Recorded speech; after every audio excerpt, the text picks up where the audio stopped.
l'élimination physique de Vladimir Poutine. Qu'est-ce que ça signifie quand on évoque cette idée? Qui travaille sur ces hypothèses, peut-être sur ces scénarios? On en parle ce soir donc avec vous tous. D'abord, les faits, rien que les faits. Voici les indispensables avec Justine Fraissinet. Bonsoir Justine. Bonsoir David, bonsoir à tous. Éliminer physiquement Vladimir Poutine, ce qui est frappant, c'est que depuis quelques jours, certains l'évoquent même à voix haute.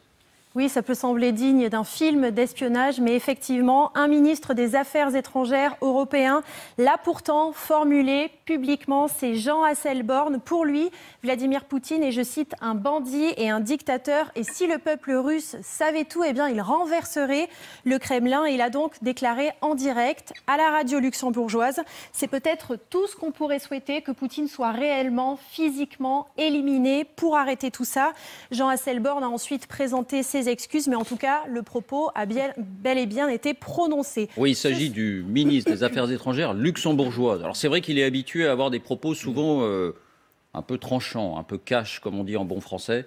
Enfin là, tout de même, voilà, ça n'est pas rien de relever ça. Et ce souhait et cette issue est peut-être même envisagée aux États-Unis par cet homme, c'est le sénateur Lindsey Graham. Lui aussi appelle purement et simplement à éliminer Vladimir Poutine. Il explique que la seule façon pour que ça se termine, c'est que quelqu'un en Russie élimine ce type. Vous rendriez à votre pays et au monde un grand service. Mais en France aussi, eh bien, on a entendu d'anciens militaires, et pas des moindres, évoquer cette hypothèse, notamment Christophe Gomard, ancien chef des commandos opérations spéciales, chargé donc des missions les plus périlleuses. Écoutez-le.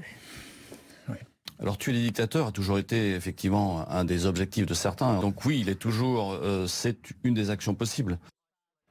Voilà. Voilà ce que dit Christophe Gomard, l'ancien général Gomard. Et puis la tête de Vladimir Poutine est aussi mise à prix. Oui, par un ex-oligarque russe, il s'appelle Alex Konanikin, établi aujourd'hui aux États-Unis, en Californie, et il promet $1 million à tout officier russe qui neutralisera le président Poutine. Et là, eh bien, vous allez voir qu'on bascule dans un western parce qu'il a publié cette image sur les réseaux sociaux, sur Facebook.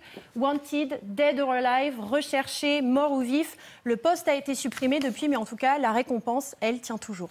Bien, alors ces hypothèses, on imagine, mais peut-être à tort, vous nous direz si c'est le cas ou pas, on imagine que les services secrets de tous les grands pays militaires travaillent dessus, en tout cas les ont examinés. Justine, à quoi est-ce qu'une opération homo, comme on dit, pourrait ressembler ? Eh bien, la première hypothèse, c'est un bombardement. Et pour cela, il faut d'abord savoir où se trouve Vladimir Poutine. La plupart des observateurs sont persuadés qu'en fait, il n'a jamais quitté le Kremlin depuis 2 ans. L'hypothèse, c'est qu'il vivrait en fait sous terre, dans un bunker souterrain. Et on sait qu'il y en a au moins 4 dans un périmètre de 50 km autour du Kremlin. Tous sont équipés pour communiquer. Ils sont protégés des bombardements par des plafonds et des murs en béton de 6 à 8 mètres d'épaisseur. Ces mêmes bunkers où Staline vivait déjà à son époque, des galeries de plus de 300 000 mètres carrés qu'on peut d'ailleurs encore visiter aujourd'hui. Et donc la conclusion, même avec les bombes les plus puissantes, cette hypothèse d'un bombardement, elle paraît assez difficile. Oui. Alors, quelles sont les autres hypothèses ou scénarios ?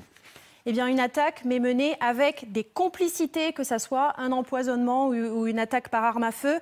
Et ça ne peut se faire qu'avec des agents infiltrés dans l'entourage direct de Vladimir Poutine, c'est-à-dire donc l'armée russe ou le Kremlin. Et c'est en tout cas la stratégie qui est évoquée par Rémi Koffer. Il est journaliste et spécialiste du renseignement. Écoutez.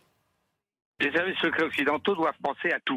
Donc naturellement, il doit faire des plans pour toutes les configurations, par des missiles, des drones, des choses comme ça. Il faut être extrêmement bien renseigné sur les déplacements de ce président. Et si vous êtes aussi bien renseigné, ça veut dire que vous avez des complicités à l'intérieur. Ça serait risqué et gros de mettre un agent double qui aurait accès au Kremlin en action, parce qu'évidemment, cet agent double-là, il risque fort d'y passer. Un agent double. Si je me tourne d'un moment vers vous, Vincent, parce que je vous ai entendu dire que dans vos contacts, à très haut niveau, au sein de l'armée française, cette hypothèse, elle était évoquée, alors pas forcément comme une hypothèse sur laquelle on travaille, sur laquelle on échafaude des scénarios, mais en tout cas comme peut-être le seul moyen d'en terminer avec cette guerre.